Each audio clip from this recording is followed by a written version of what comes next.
And Donald Trump is, or perhaps has always been, less a man and more a weather system.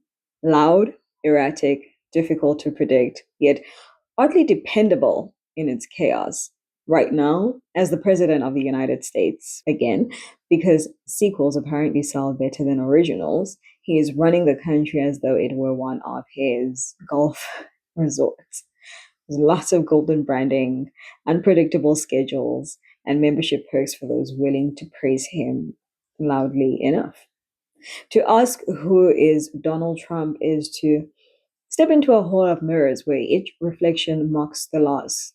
He was a real estate mogul, then a reality TV character, then a political anomaly, and now a repeat political phenomenon.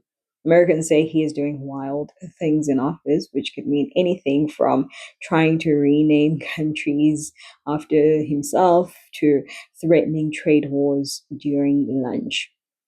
He is both serious policymaker and late night comedy writer, often at the same time, which means that he embodies the paradox of a man who cannot be taken seriously, yet must be, because his decisions ripple across the globe like golf balls scattering across a sand trap. To describe Trump is to speak in riddles. How can someone be simultaneously the symptom and the cure, the joke and the punchline, the builder of walls and the demolisher of norms? He thrives on contradiction the way most people thrive on oxygen. He was once the king of debt, but became the president of winning. He preaches loyalty while firing people on Twitter at 3 a.m. He's adored and despised with equal ferocity, which suggests that he is less a leader than a stage where America projects its own insecurities. His press conferences feel like stand-up routines, except the jokes are half policy and half grievance, leaving allies and critics equally unsure whether to laugh or to panic. To understand Trump is to realize he is not a straight line, but a spiral, sometimes upward, sometimes downward, but always drawing some level of attention. And maybe that's the secret. He doesn't need coherence, only spectacle, because spectacle wins elections the way billboards sell condos. In office right now, Trump is orchestrating politics like a DJ who only has one record but keeps remixing it until the crowd doesn't care anymore. They're just dancing. Deregulation, tariffs, America first. There are less policies and more choruses, repeated until they sound like destiny. He claims victories that aren't fully his, blames failures that are partially his, and somehow maintains the aura of inevitability, like gravity. His humor is often unintentional, although sometimes deliberate. He'll mispronounce a foreign leader's name and then double down as though he invented the correct version. This is just part of his craft. Never apologize, never retreat, never admit error. Turn blunders into slogans and slogans into doctrine. Supporters call it a strength, critics call it delusion, but it works because politics in his hands is performance art. Imagine a Broadway show where the actor forgets his lines, improvises, insults the audience, and still gets a standing ovation.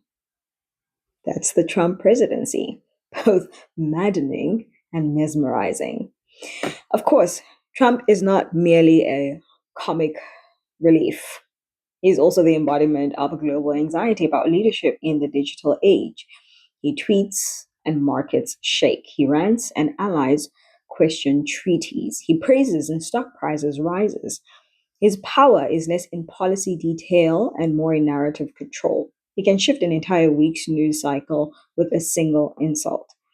That is where this riddle just emerges. How can a man who thrives on chaos also be the stabilizer for millions who feel unheard? It's because Trump is not just a president, he's a character people cast themselves into. For some, he is the gladiator fighting corrupt elites. For others, he's the clown leading the circus. Either way, he fills the stage, and that is the secret. Whether you cheer or you jeer, you cannot look away. He's the answer to the question you did not want to ask. What happens when politics emerges with reality TV forever? His wildness in office right now, according to Americans glued to the daily chaos, ranges from off the cuff international diplomacy, think stuff like shall we end NATO over brunch, to attempts at rewriting history as though the nation were a Wikipedia page that he could edit. He governs like a man who knows tomorrow will be forgotten if today is loud enough. This is both his weakness and his strength. Weakness because reality is stubborn, strength because in politics, perception can overpower fact. He's the architect of momentum, not blueprints. People debate whether he is strategic or instinctual, genius or accident. The truth might be simpler. He is a salesman who refuses to close shop. He keeps selling, even when the product is half baked, and somehow customers still line up because the pitch is more intoxicating than the item. That is solving the Trump riddle. The product doesn't matter, it is the sale that matters. So, who is Donald Trump? He is the wall builder who thrives on tearing things down, the populist who dines with billionaires, the leader who leads by refusing to follow precedent.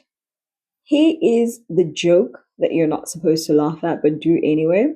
He is also, at this exact moment, the sitting president of the United States, though his presidency feels less like governance and more like a season finale stretched into reruns. To define him is almost impossible because his shapeshifting is the point. He is not one thing but many, a brand more than a man, a riddle wrapped in a golf swing, wrapped in a McDonald's cheeseburger. Funny, polarizing, absurd, consequential. Donald Trump is the reminder that politics today is less about policy papers or committees and more about who can dominate the stage long enough to be remembered. And in that regard, he has clearly won.